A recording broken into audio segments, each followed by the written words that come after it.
bahawa cukai barangan dan perkhidmatan GST merupakan sistem cukai yang sangat efektif. Tetapi kita belum bersedia. Sebab kita belum bersedia, kerana tahap pendapatan rakyat itu masih rendah. To reintroduce the goods and services tax by 2024 in place of the current sales and services tax. Of the Pakatan government to remove GST.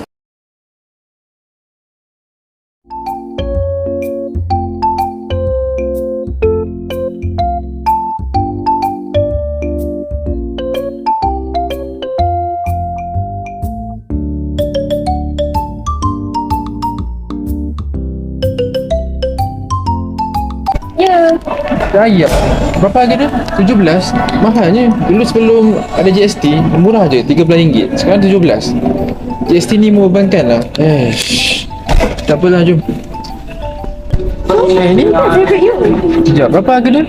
RM19. Mahalnya. Ambil lain lah murah sikit. GST ni, sekarang GST makin mahal lah. Ni kau pukul, baru RM10. Boleh lah. Sekarang. Hai. Korang ada masa sekejap tak? Saya nak introduce sikit. Boleh? Okey.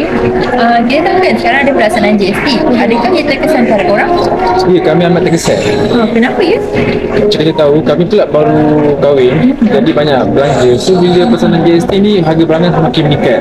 Itu macam dulu, harga gula sepaket RM3. Tapi bila ada GST, harga gula meningkat, which is RM5 sepaket. Jadi, bagi kami amat terkesan. Okey, pada pendapat korang pula, GST atau SST yang lagi baik pada pengguna? Bagi pendapat saya rasa GST lah lagi berbaloi daripada SST. Sebab SST biasanya dia akan kena kepada charge cukai tu, dia akan kena kepada majikan. Dan itu adalah kesempatan majikan ataupun owner barang-barang tu sendiri untuk naikkan harga barang. So terkesan lah dekat kita orang. So bagi saya GST lagi better sebab dia dapat membantu rakyat, golongan M40 dan juga B40, dan juga dapat meningkatkan pendapatan negara. Bagi saya lah. Ada apa-apa lagi tak? Tak ada dah. Okey, terima kasih. Prefer GST ke SST? Anda prefer GST? GST. Sebab kita sebagai pembeli, kita nak yang harga yang terus, tak yang kita charge tu kita tak nak lah maksudnya. So better yang SST untuk pemborong saja. Bagi usaha lah pada pengguna kan.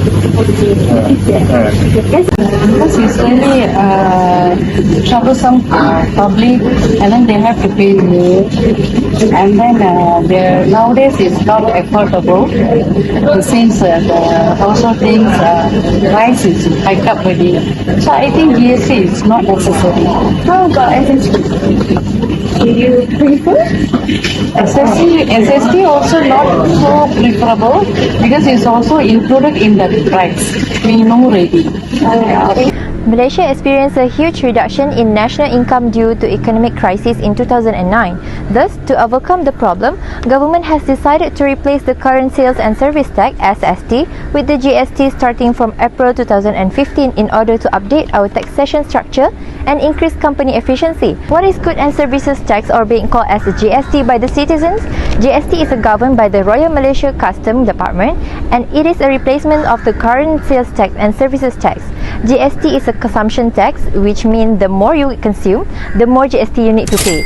It is applicable on goods and services that are imported and or consumed in Malaysia. It also has been implemented in 169 countries worldwide, and it is also started to become a subject of interest when it was first introduced in France back in 1950. It was first announced in 2014 by Datuk Seri Najib bin Tun Abdul Razak, former Prime Minister and Prime Minister of Finance of Malaysia at the time, in the 2014 budget on 25 October 2013. In his announcement, he said GST will be implemented at 6% for Malaysia. It is regulated by the GST Act 2014, the GST Regulation 2014, and the Goods and Service Tax Ordinance 2014. According to Von Hunderbeck and Evening 2020, Malaysia is one of the countries that have a low tax performing countries since our focus is on non-tax revenue collection. GST is a broad-based consumption tax covering all sectors of the economy, such as all goods and services made in in Malaysia, including imported specific goods and services which are categorized under zero rate supply and exempt supply order as determined by the Minister of Finance and published in the Gazette.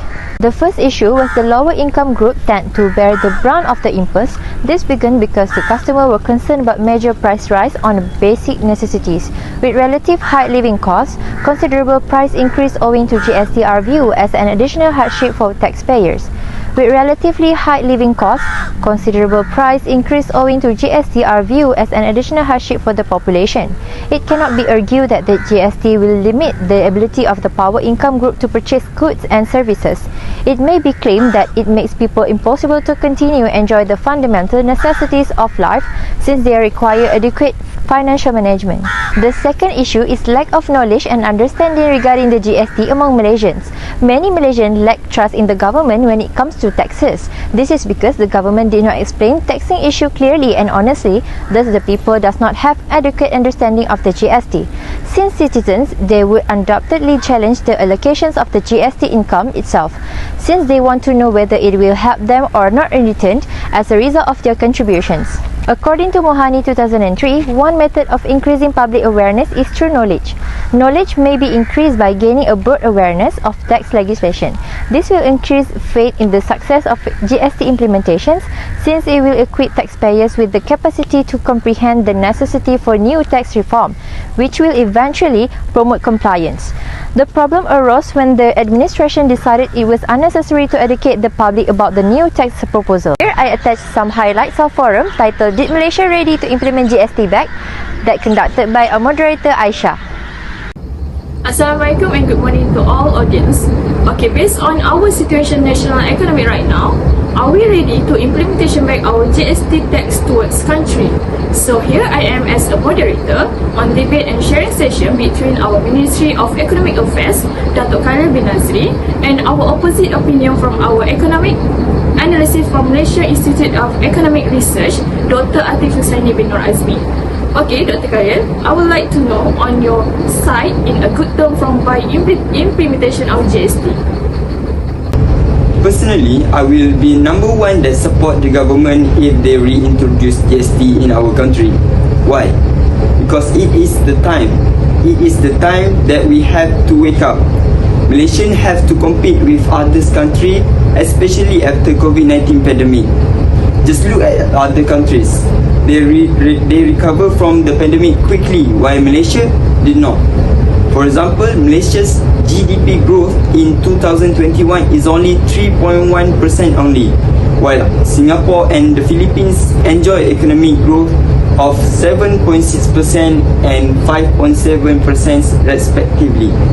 On average, Malaysia's economy only grew 1.9% per year in the past 3 years. Therefore, GST could be a lifeline to increase our economic growth so that Malaysia will become a progressive nation. Okay, Dr. Atif, based on your side, what is disadvantage from the implementation of GST in Malaysia? Assalamualaikum warahmatullahi taala wabarakatuh. Thank you to our moderator today, Miss Aisyah, and a big honor to be with you, Datuk Khalil.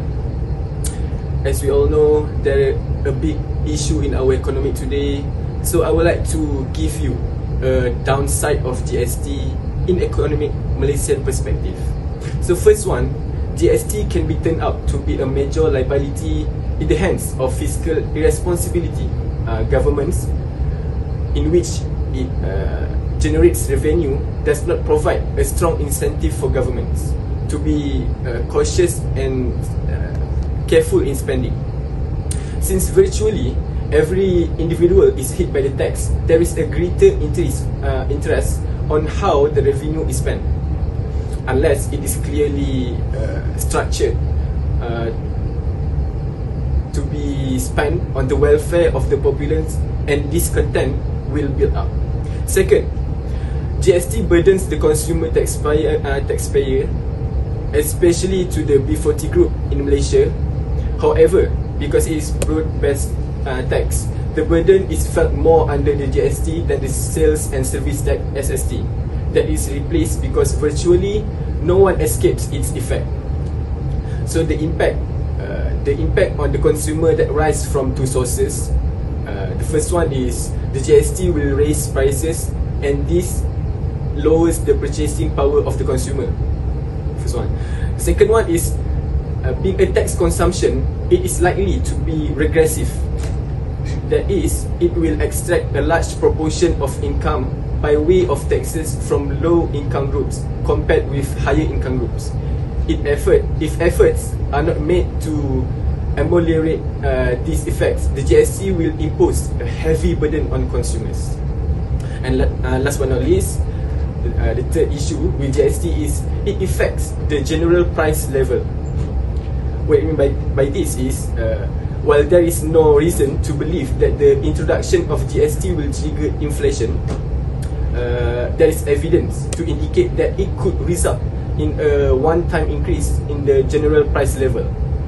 Or stated differently, if all other factors remain unchanged, it could lead to a one-time fall in the purchasing power of the consumer. Thus, GST was not only found to trigger inflation when it was introduced in economics that were already predisposed to inflation due to factors like constraint on the supply of goods and services, or because an easy money policy was being pursued. That's all from me. Thank you. Okay, Dr. Khalil, in your opinion, is it Malaysia needs a GST in current situation right now? Thank you, moderator Ms. Aisha, for the question. First of all, GST has the potential to boost economic growth of our country. Through various mechanisms, GST can enhance efficiency, reduce tax distortion, and also promote a conducive business environment. For the record, the government raked in RM44 billion in GST after 2015, but the Pakatan Harapan government, which abolished it was not able to raise enough revenue through the sales and service tax SST. This report showed that the GST able to help our government to increase its revenue. Moreover, by applying GST, it will broaden the tax base by including more sectors in the tax net. This helps to prevent tax evasion and ensure that a larger portion of economic activities is subject to taxation, leading to increased government revenue. For example, previously untaxed sectors such as services may now be brought into the tax nets. This expansion of the tax nets have been provides the government with additional funds to invest in infrastructure, social program, and also other initiatives that will stimulate economic growth. At the same time, Malaysia are among countries in the world that have a lot of debts. According to our Malaysia's National Audit Chief, Datuk Wan Suraya Wan Muhammad Razi, she said that Malaysia's national economic debt have reached RM1.5 trillion. It is a big amount of money, right? Therefore, our current Prime Minister, Datuk Sri Anwar Ibrahim, said that this problem have to be addressed urgently. With the implementation of GST, it can help our government to pay all of their debts, and also it can drive our country towards a better development countries. Thank you, Dr. Khalil, from the point of view. Okay, based on what you have been previously said, Latif, what are the strategies that country can adopt to minimize the impact of GST on the price level? Thank you, Ms. Aisha. So the question sounds like this. What are the strategies that a government can adopt to minimize the impact of GST on the price level? So I think I will give you three. So the first one is the government need to ensure that the GST revenue was neutral when it was first introduced. In simple words, the GST need to be structured in such a way as to measure that it generated about the same revenue as the tax it replaced. Thus, if the GST was designed to replace a sales tax SST, it should have been designed to initially bring in the same revenue that will be lost by abolishing the sales tax. So second, the timing of the GST is very crucial, important, and should be introduced when the economy was not facing inflationary pressure from other sources and costs.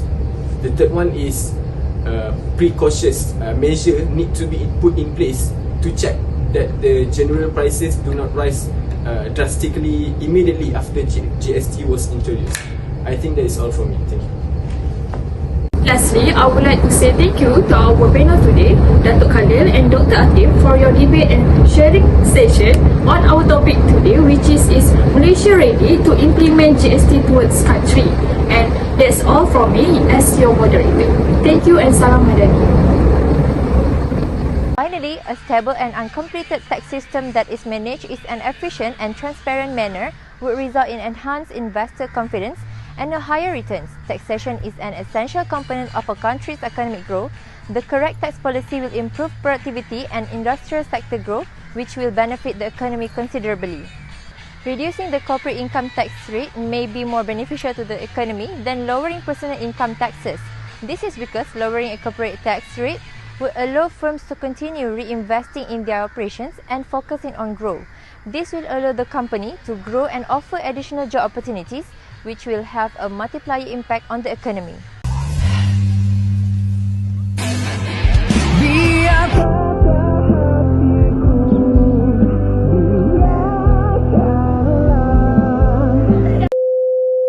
Tim, kasut ni, kasut. Kasut.